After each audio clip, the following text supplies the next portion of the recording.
Chapter 2, Literature Review. Benefits of Art in Education. Creative Learning Principles. Researchers determine creative learning principles on the level of thinking that it requires a student to solve a given problem or question. Creative learning principles use Webb's depth of knowledge and Bloom's taxonomy to gauge the level of learning that a student achieves through a simple or complex question. Creative learning principles also uses Webb's depth of knowledge and Bloom's taxonomy to determine how challenging a question is based on how in-depth a student would have to think critically to solve the problem due to a question's complexity. Creative learning principles incorporates higher level of learning and an art-based learning into an art course where students use hands-on learning that is interdisciplinary by integrating math, English, and science courses. Higher levels of learning require more critical thinking, creating, planning, project-based learning, and analyzing. Lower levels of learning require only short-term recall and memorizing. Webb's depth of knowledge. Webb's depth of knowledge is a tool used to determine the cognitive complexity of a question, activity, or assessment based on the content state standard. Art education with creative learning principles incorporates Webb's DOK questions and problems as an interdisciplinary art-based learning course. DOK problems or questions have 5 different levels of complexity. The higher the DOK level, the higher level of demand for critical thinking for students responding to the question or problem. Level 1 questions ask students to recall information such as definitions or ask students to follow formulas. Level 2 questions require that students collect, organize, and display information by following several steps or by comparing and contrasting. Level 3 questions ask students to use strategic thinking to plan, justify, and explain a concept. 4 questions use extended thinking to connect, apply concepts, create, and experiment with students designing an artifact or product through project-based learning. Bloom's taxonomy. Bloom's taxonomy is a framework separated into different cognitive levels that are used by educators to measure the depth of learning that is engaged in assessment objectives. Our education with creative learning principles scaffolds students from lower levels of Bloom's taxonomy hierarchy to various levels of thinking by using art-based learning. Bloom's taxonomy consists of 6 different hierarchy levels of learning objectives that are set by teachers and designed for students. These learning objectives vary in difficulty and skill that is required to solve a problem or to find a solution. The lower levels of Bloom's taxonomy hierarchy are designed to scaffold students from lower level skills to the higher level skills which require more critical thinking. Level 1 of Bloom's taxonomy, remembering, uses lower level skills such as recalling, memorizing, and repeating information. Level 2, understanding, asks students to explain or paraphrase their response. Level 3 of Bloom's taxonomy, applying, requires that students can gather information and use the information in a new way. Analyzing is level 4 and includes questions that compare, contrast, and experiment to find a solution. Level 5, creating, requires that students develop a new perspective or design and they assemble a new product through project-based learning. Level 6, evaluating, is the highest level of Bloom's taxonomy, requires that the student be able to justify a decision or use judgment to support a position. The higher level skills of Bloom's taxonomy incorporate all of the preceding lower levels. For example, level 6 of Bloom's taxonomy, evaluating, also includes creating, analyzing, applying, understanding, and remembering as part of the same lesson. Learning through the Common Core State Standards. The Common Core State Standards were designed by education administrators to give teachers, parents, and students clear learning expectations to prepare students to receive the knowledge and skills to succeed in college and careers for the future. However, the CCSS does not allow students to think divergently, have multiple perspectives, nor does it enable students to use divergent thinking to find solutions to problems. For example, the CCSS expects students to learn how to solve math problems using one way and expects them to show the work for solving the math problem in a specific way, even if the student can show work and solve the math problem using different steps. Instead of CCSS preparing students for college and careers in the future, the CCSS prepares students to interpret and respond to questions on high-stakes testing. If high-stakes testing continues to be the tool used to measure students' academic achievement, general education will not prepare students for higher education and future careers. High-stakes testing will not prepare students for real-world experiences, but will instead prepare students on how to take a test. Educators, policymakers, and corporations who rely on high-stakes testing perceive art education traditionally as a subject that only requires lower levels of Bloom's taxonomy and lower levels of Webb's DOK.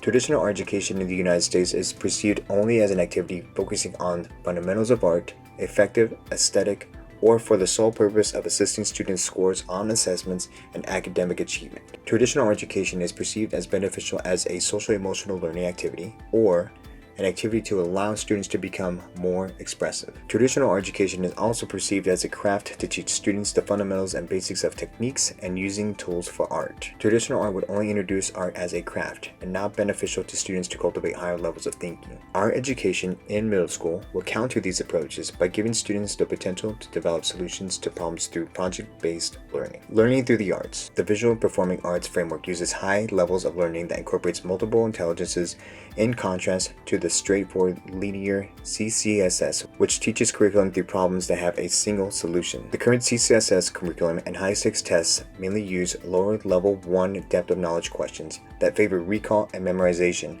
which ties into the banking model as proposed by Frary. Alice researched how students can use art to solve problems that utilize Webb's depth of knowledge and Bloom's taxonomy. The process of combining art, high levels of DOK, and Bloom's taxonomy are referred to as creative learning principles. Creative learning principles use art to scaffold students to higher levels of thinking in all levels of DOK and in each domain of Bloom's taxonomy. The higher levels of learning make connections between previously learned information and continuously reuses the information to create unique solutions through project-based learning, which is how innovation occurs. Students use information from multiple disciplines in education, culture, and the personal lives of students to create an innovative solution. When art education learning is combined with creative learning principles, students begin to think at higher levels of Bloom's taxonomy. Students' learning is scaffolded from the lower levels to the higher levels gradually. When students do quick writes, the lower levels of Bloom's and Webb's are used to scaffold students' learning to make sure that students are recalling vocabulary and concepts.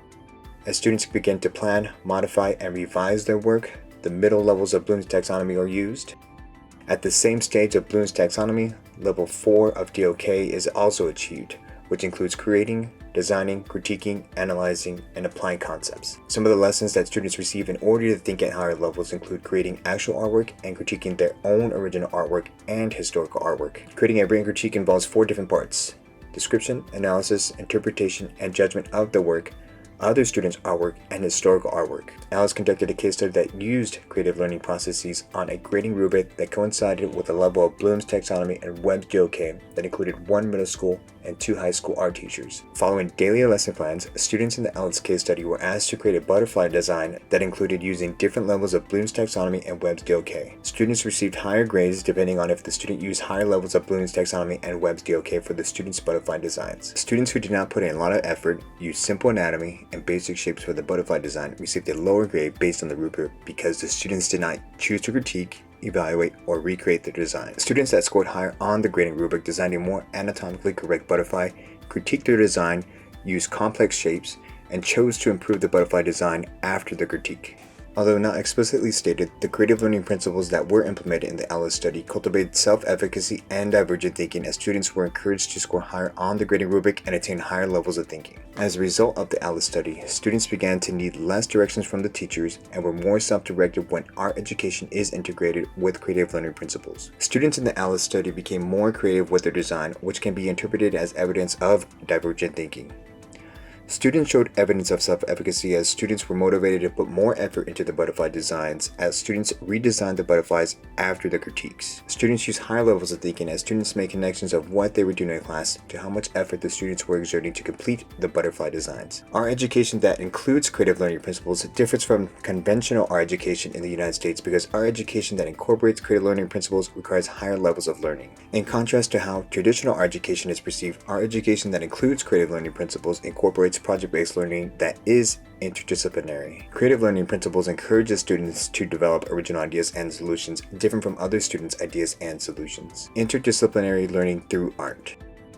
Despite the DOK that a lesson was based on, art lessons can be scaffolded to help students gain a deeper understanding of the content. When a student was able to understand the content at a level 1 of DOK, self-efficacy levels increased, which helped to motivate a student to challenge themselves. When a lesson was curated and differentiated based on the type of intelligence that a student had, the student showed more interest, self-efficacy, and motivation to continue the lesson. The purpose of the Dew and Chemy's mixed methods study was to examine how art can be interdisciplinary and contribute to the core curriculum. Dew and Chemy's research methods included the documentation of teacher and students' experiences while creating artwork that incorporates science, technology, engineering, and math. The study took place in the United Kingdom during 2 school terms. The study's data collection included discussions, observations, teacher reflections, photographs taken by teachers, scrapbooks, workshops, student artwork, audio recordings, and interviews. Students created projects that dealt with sustainable creative futures, environmental change, and learning opportunities for empowerment. The participants included 12 teachers that were engaged in the installation,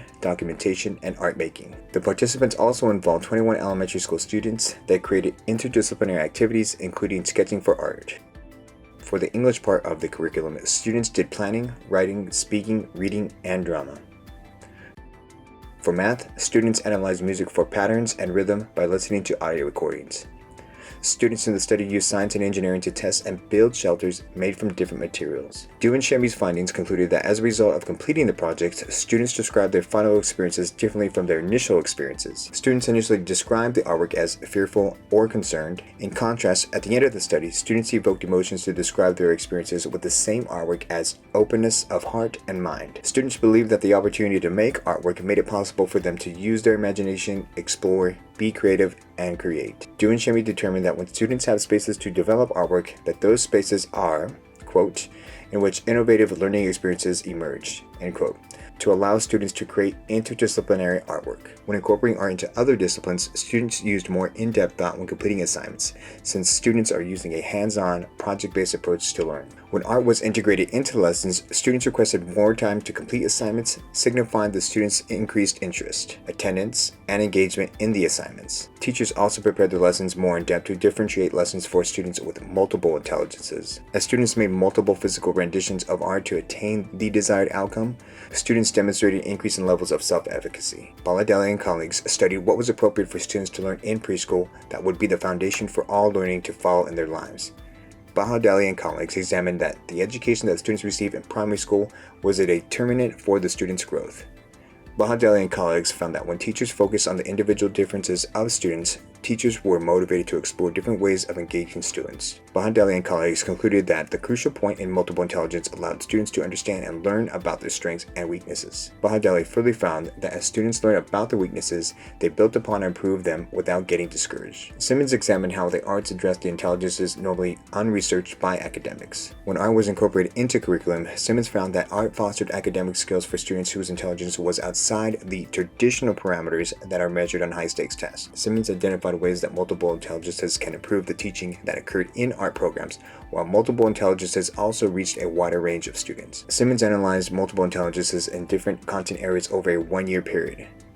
The participants in the study include 7th grade middle school students. The findings of the study showed that using a project-based interdisciplinary art education helped engage multiple intelligences throughout the learning process of the lessons in the study. The learning process included developing portfolios that documented the making of art projects from beginning to end. Simmons' study concluded that the crucial point in multiple intelligence-based instruction was that each type of intelligence must be implemented. Simmons concluded that interdisciplinary art projects are important to engage each type of multiple intelligence. Art was eliminated from the curriculum to focus more time in schools to prepare for high-stakes tests. Recently, Garcia and colleagues determined the impact of a fine arts program on the reading and math states test in Texas. The participants of Garcia's study included 3rd through 8th grade students in a small rural school district that had art for 3 years, 2 years, or for 1 year. The data collection method used in Garcia's study included quantitative research in determining what difference art had on reading and math scores. As a result of the post-test given to the participants by Garcia and colleagues, the results concluded that participation in the arts increased reading achievement for all students and improved reading and math achievement for both the Hispanic and economically disadvantaged populations. Although not explicitly stated, qualities of divergent thinking and self-efficacy are shown to cultivate in students as a result of making artwork in a study by Garcia. Garcia employs project-based art learning to address societal and community issues in Los Angeles, California. Garcia acquired qualitative evidence, and artwork artifacts were collected as data from 6 students for his research. The evidence that Garcia collected contradict the stereotypes about how the students are perceived and serve as counter-stories. The students' artwork in the study is valued for the lived experiences that students endure in their communities and serve as funds of knowledge. Students in the Garcia study become more conscious and resilient to how the students are perceived by stereotypes as they engage in dialogue about their art projects to depict and address the community challenges. The resilience can be interpreted as self-efficacy. Divergent thinking is also used in the artwork created by the students in the Garcia study as an alternative strategy to address the community's social issues. Although not explicitly stated in the study, the project-based art assists students in navigating their way to successful academic achievement with self-efficacy. Thank you for watching the video. Don't forget to like, subscribe, and turn on notifications. And feel free to watch any of the other related videos.